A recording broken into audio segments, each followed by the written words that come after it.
वर्णन, ठीक है।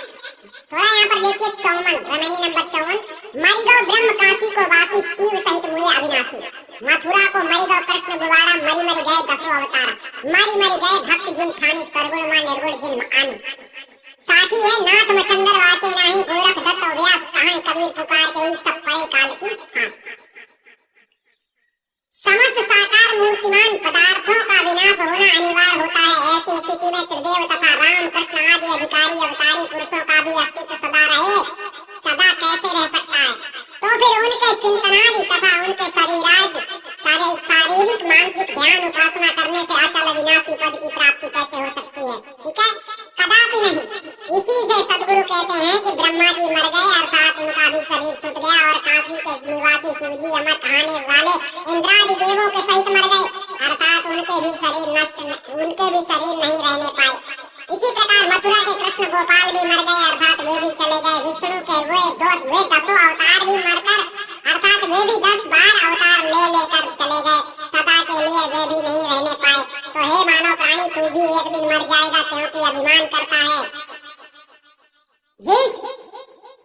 क्यों अभिमान करता है। जिन सगुण भक्त शिरोमणि आचार्य गणों ने सगुण भक्ति मार्ग की स्थापना की थी, वे भी मर मर कर चले गए। जिन आचार्य गणों ने सगुण में ही निर्गुण लाया था अर्थात जिन्होंने सगुण के चिंतन करते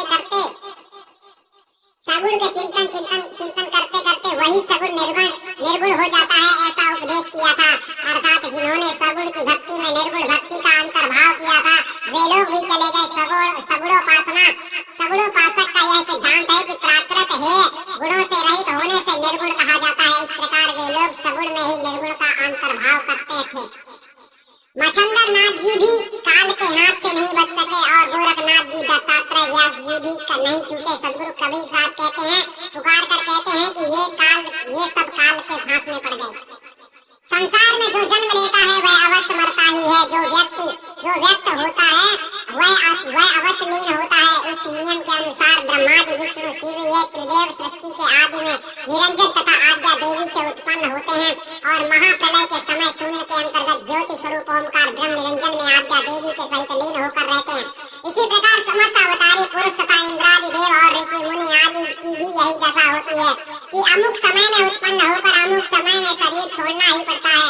किंतु सगुण ब्रह्म विष्णु तथा शिव तथा विष्णु के अवतारी पुरुष राम कृष्ण और इनके आगे निर्विशेष निर्गुण निराकार ब्रह्म निरंजन है।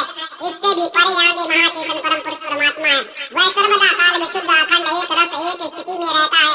अतः उसी की प्राप्ति के लिए किसी भेदी सदगुरु की शरण में जाकर उसके प्राप्ति का भेद साधन प्राप्त करना चाहिए। तभी संसार के जन्म मरणादि बंधन से छूटकर सत्य मुक्ति को प्राप्त हो सकता है, अन्यथा नहीं।